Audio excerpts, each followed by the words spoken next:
Well, hey there guys, we're kind of trying to find a little spot here that's not too windy so we can film, but I thought today's video would be fun. I'm actually bringing my two oldest with me in on this video, and they're going to show you guys what is inside their unschooling backpacks. So if you guys have been following us since the very beginning, then you know that we've been pretty big advocates of unschooling since the beginning. Now our kids are only 6, 5, and 2, and so in the beginning I had mentioned that I kind of wanted to do a little bit more structured on the early years because I just wanted to make sure that they were learning the fundamentals of like math and writing and reading and things like that. But now that they're getting a little bit older and we're actually like nearing compulsory age, the age when they have to go actually like be in school and we have to like sign up our homeschool as like a legitimate private school or whatever. Here in North Carolina, that's 7 years old. So now that we're nearing that and our kids have learned a lot of the basics, like they know basic math, they know basic addition, subtraction. Aerie's learning to read, which I'll talk more about that in a bit.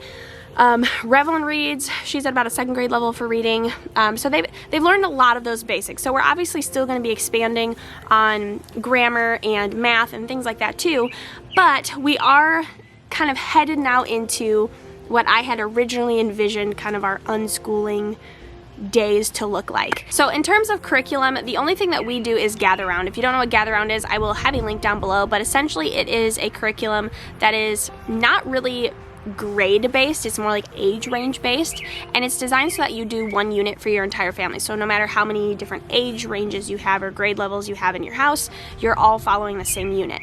I love doing that, and it's pretty much more so I just choose a topic.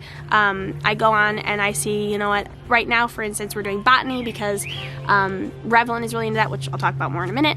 And then Aerie's obviously really interested in that too. We live on a farm, we're starting a garden, so it seemed very fitting. And then in that, it also touches on science, social studies, English, writing, all that within the unit. But we only do our gather round units 2 to 3 days a week. I try to do 3 days a week, and those units also only take us maybe an hour, hour and a half.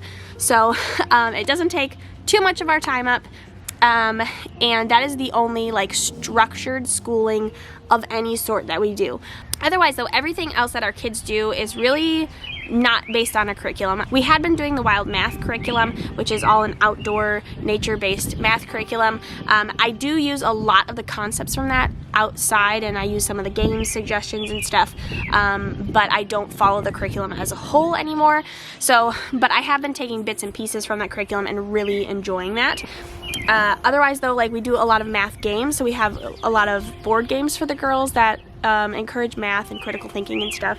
And then now, what I'm going to show you today is, I just gave them the name, but they're Unschooling Backpacks. So each of the girls have a backpack, and in that backpack it's currently just full of their current interest and all like learning materials. We don't do a lot of TV. We actually do more here than we ever did because we don't personally own a TV, but my parents do. And so they do get to watch some TV during the week, but usually most days they won't watch any. They'll be outside just playing, encouraging them to use their materials, their unschooling materials, to learn while they're out and about. Before we get into the unschooling backpacks though, I'm going to talk about this board game here, which is one of my favorite math board games for them. It's called Math Magical World. It has 2 different modes, so you can do a regular mode, which is the 6-sided dice, and then you can do a speedy mode, which also is a little bit more difficult math. But it has addition and subtraction in it. It also works on, like, it'll tell you to go like double 5 or double 3 or like that.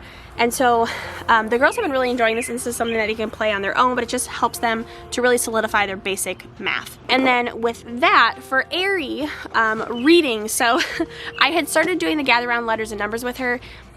It just wasn't sticking. They do have a letters and numbers series, which is obviously different from their like units that you do with your entire family. Their letters and number units are specific to kids that are pre-readers, and it's helping them to read.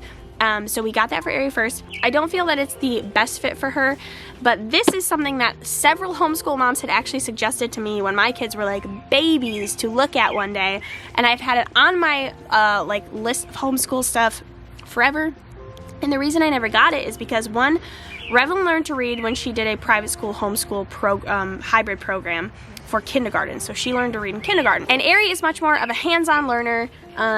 She likes to tinker around with things, and so I didn't think that a workbook was going to be the best option. But guys, this so this is Teach Your Child to Read in 100 Easy Lessons. I think it takes us 20, it does say 20 minutes, probably 15 to 20 minutes a day that we do this, and she's catching on so quick. You're doing so good. You can't see her big smile on her face, but she's doing so well with this. When in just the first lesson, I noticed the massive difference in how she was able to remember things. When I first like looked over it and read kind of how it went, I was like, I don't know. But in that first lesson, literally, it just like clicked for her right away, and she's remembering the letters, remembering the sounds, right? One of the biggest things about this is that you don't refer to the letters as the letter. You only refer to them as the sound. So you would say like write S instead of write S, for instance. So it is a little bit of a different take, but it is definitely helping. I've noticed a big difference already for her. All right, so Aerie Bear, you gonna come up over here? I'm opening. All right, scoot on over. Okay, well, you gonna show them your backpack? What's your backpack look like? Show them your backpack. So these backpacks, I will have a link down below for them, are the perfect size for kids. The reason that I wanted to do a backpack method is because we live on a farm, and I wanted yes, I wanted to have something that they would encourage them to be able to take their learning supplies outside and be able to just learn in nature, because we are outside so much. This is just a book that she has, a reading book. She's been keeping one in there. She has a notebook. You want to show your notebook? She's got a notebook. She's got markers. So what kind of things can you do with this? Draw plants. She can draw plants. She can draw anything that she wants. And then you have this. What is this? Math. Okay, so each of the girls have jumbo dice that can not be easily lost, so that they can use these. They're also plastic, so they can use them down by the stream or whatever. And so they can just do like simple math equations, and they have these little math notebooks. That's what I have told them they're specifically for, so they can roll the dice and do simple math, whether addition or subtraction, whatever they feel like. And they've been doing that. They enjoy it. And they get to be outside while doing it, so that's fun. Magnifying glass. A magnifying glass. Yeah, that's just something fun for her to be able to just explore all the things. They also, I think Revlin might have hers in her backpack. They also each have a measuring tape. So we bought each of the girls like a legitimate measuring tape. I'll show you that in Revlin's, so that they can go out and like measure things. They like doing that. It's math, it's fractions, all of it built into one. So the biggest thing for Aerie, she's gonna look like she has less, and that is because hers was the most expensive. And that's because this toy was a pricey was a heftier price tag. It's a robot. She got this little robot. So what's his name? Do you know what his name is? Botley. His name is Botley, and it is a coding toy. So Aerie's very into mechanics, and she has an engineering mind just like her daddy, and she loves just figuring out how stuff works. And so we got her this little basic coding robot. His name is Botley. So this is what the box looks like. It's by Learning Resources. I think it was like $50, I want to say. He comes with a bunch of stuff. So he has like these things which he can hold in his hands. And this is something for him to try to follow it, and this, I don't know. This is just the basic side. So it comes with these little cardboard puzzle pieces, and so each of his moves, so if you look at he has his little remote here, and this is how you code him. If you want to erase the catch, you press the garbage, and then you would re-put in whatever you want him to do, and then you press the green and he would go. And then if you want to like restart it again, erase his catch, and then you can go again. So each of his moves though, like a forward or back, is equal to the space of one of these. So to start off with, you can use these. He also follows a line. He has a line mode where you can put him on line. We haven't tried drawing a line. I want to try doing that and seeing if he'll follow, like if you draw your own line. I would think he does. He's got this right here, so he can track a line. So when you line all these up, you can put them in any order that you want.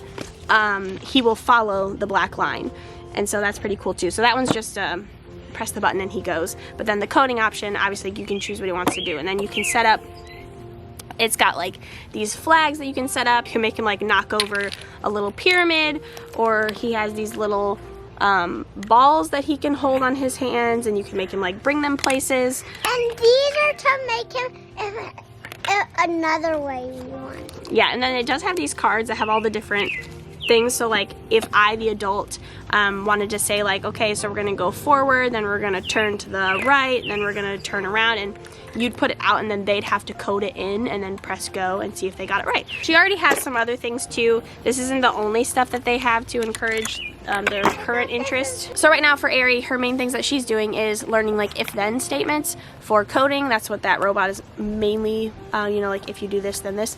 and then her learning to read as well. So then we have Revy here. Haha. Oh, you have the tape measure to show them? They each have like a legitimate tape measure, all three of the girls, that they can use. So that's what it looks like. But then your backpack, you want to show them your backpack? Awesome. So what's your interest? What's your backpack all about? Plants. Plants. So Revy is our little gardener at heart, or my little mini, like I told you guys, I am studying clinical herbalism right now. She has really shown an interest in it alongside me, and she just loves learning about plants. So her entire bag is based around that. So she also has a magnifying glass, especially for her looking at plants, and she's learning like plant identification. She also has the same little math book. Purple. Yep. Just with the dice little pocket here. What do you got in there? Show them. A book about wildflowers. So these are kids' field guides. So this one is specifically wildflowers. And trees. And then that one is trees. So this is supposed to help her with plant identification, learning how to figure out what wildflowers or what trees. Oh, ooh, I just saw one that we have. Where'd that go? Was it the purple, the red clover? Maybe. Red clover. This was the one that I saw. There we go. That's how we know she is in fact learning. Her memory is so good. Like, she just drinks it all in, don't you? She really likes learning about these. So, wildflower field guide, tree field guide. Careful with those. So she has her own pair of, I don't know, gardening shears or whatever you call them. So these are pretty heavy duty. They're sharp though. They're definitely not for, you know, babies. Based on maturity of child. So she can properly take a plant without having to like rip it up. Then she has these. You gonna show? What are they? Cars with the picture of a flower on the front. And then it says what they're called on the back and about them. But what specific kind of plants are these? Do you remember? These are specifically medicinal herbs. So all of these are specifically all medicinal herbs. And then on the back it talks about what kind of things they're good for. And then she also has the game Wildcraft too. And that game can also help a little bit with learning the different plants and how they can help. This is a book and it says what we can make with plants. It has stories and songs in it. It does. So this is called a kid's herb book for children of all ages. So in it, we don't have our piano right now, which is kind of sad, but I think she'll be excited when we move in our house and she can learn these. But there's little songs in here for each of the... So each of them have a little song that also helps the kids like learn what it does too. And so this is one like she's already memorized, where it says like comfrey, comfrey, comfort me, comfrey, comfrey, heal me, make my bones strong again, cool inflammation, comfrey, comfrey, helps me breathe. And they have like the actual piano music, so you can play it if you have a piano, and also has recipes of like tinctures or salves or whatever you can make with it. So she's been really enjoying that one. Microbiology book. What? Say that again? Microbiology. Her microbiology book. So this is all about, it's a small world, all the tiny organisms in the world and what they are. Some of them gross, like E. coli. All different things in here that she can learn about. There's other ones on the back. And then she also carries around this with her. She definitely likes to write while she learns.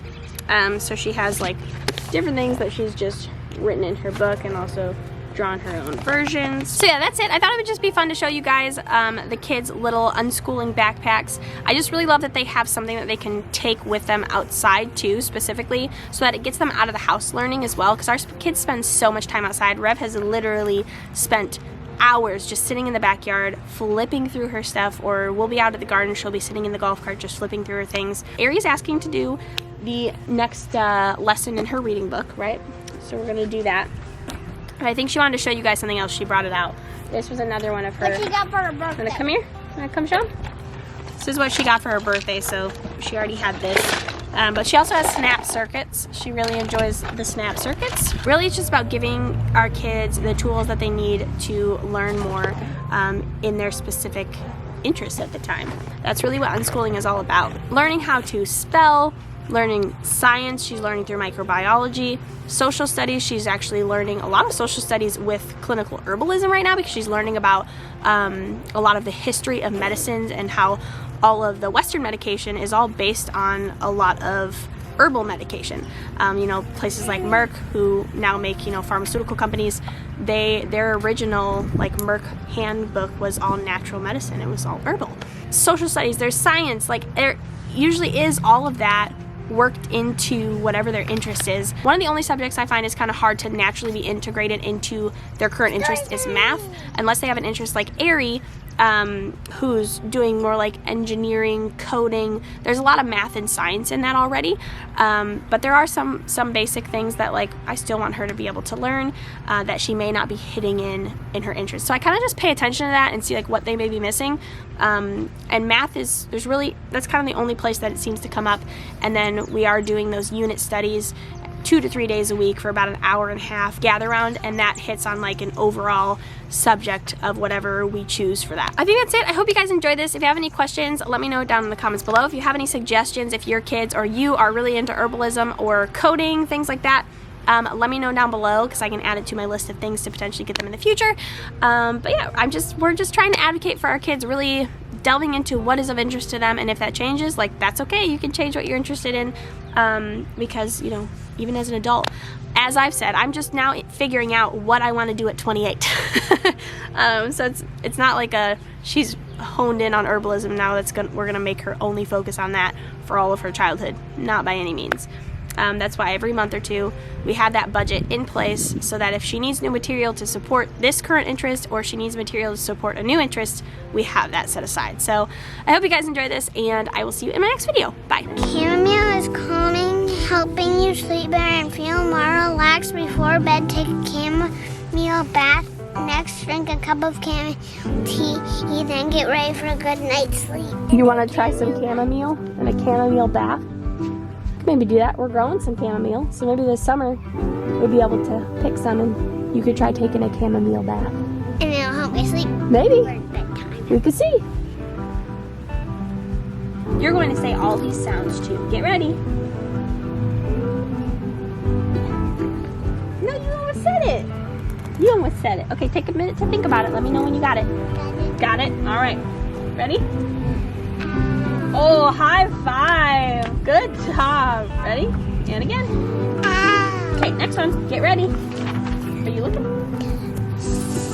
Yep. Okay, and the next one. Get ready.